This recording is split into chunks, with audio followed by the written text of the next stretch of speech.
My number 5 is going to be this one here. It's a bit big, but gotta take this out. So it's this guitar right here. Yeah. Sorry, I suck with getting it on camera. Yeah, So no worries. basically, this is a guitar that was sent to me by this company called 48ers. Yeah. And at first, I didn't really get why 48ers. You kind of think of the 49ers, like the sports team. Yeah. But the thing is that actually these guys are out of your hometown. They're out of Cologne. What? How come Yeah, I don't yep. know? Interesting. I don't know, but they're from your hometown. And Wow. the guy who makes these, Dirk, Yeah. was going through YouTube looking at the people that were at Guitar Summit, because these guys were at Guitar Summit. Yeah. And he's like, hey, are you interested in checking out a guitar? I'm like, Yeah. yeah, of course. So what makes this guitar particular is that the body and neck are made in, I believe it's Poland, Yeah. if I'm not mistaken. My memory is not all that great, but I believe that's where it's made. And there's a guy out there that makes the neck, makes the body, sends it to Dirk in Cologne, and then Dirk proceeds with doing like all the fret job, all the stuff like the electronics, assembles it. And this guitar, being handmade in Europe, sells for less than €1,000. What?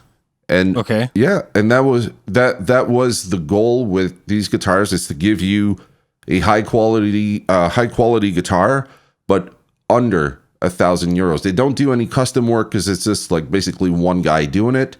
But this is like a bone nut. You have Goto tuners on here.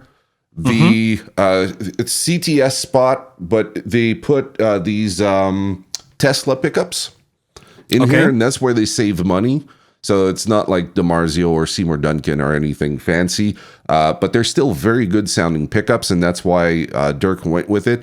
So really where they're saving money is the fact that the guitars are assembled in a country where it doesn't cost too much to buy the wood and pre-manufactured parts.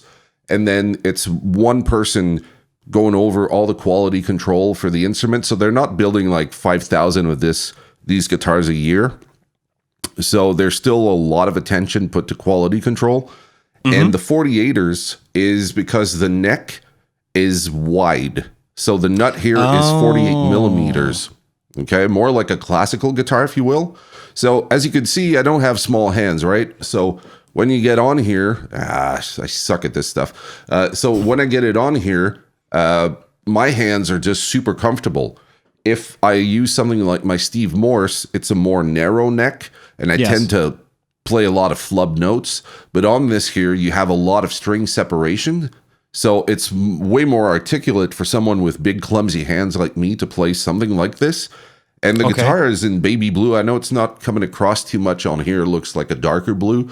It's baby blue. I believe this is, he told me and now I forget. But if I remember right, I think this is poplar or something like that. It's a more affordable wood. You have maple neck, rosewood fretboard, and it's a really thick chunk of rosewood that's on here. Kind of like on a bass. Usually on a bass, you have like a really big slab. So yeah, all in all, man, this guitar here, awesome guitar. And it's not because they gave me the guitar that I'm recommending it. It's actually because I really enjoy the guitar. Because the understanding I had with Dirk was that if I didn't like the guitar, I was just going to send it back. And I'm very picky with guitars. But this thing here is my number 5. It's actually really cool. And these guys started this year. So 2023 was their year, and they're like trying to build up, but they don't have a whole lot of resources. And I think they do great work for like under 1,000, a guitar of this with these specs. It's unheard of. Like I've never seen that before. I'm just checking their website actually. Yeah, it's that's the Loveliner that you had, right? Yeah, the Loveliner, and mine is the version that has the two humbuckers. There's another version that has a humbucker in the bridge and a single coil in the neck. And then they have the other one, I forget the name of it, where The it's more Agronaut. like Les Paul shaped. Yeah, exactly. Yeah. And that one is shaped more like a Les Paul. And those are the two models that they have for right now. Right. Yeah, and they're $899 and $849, which is that's very nice. I mean, so we're talking what, like Epiphone, high-end Epiphone, high-end Squire.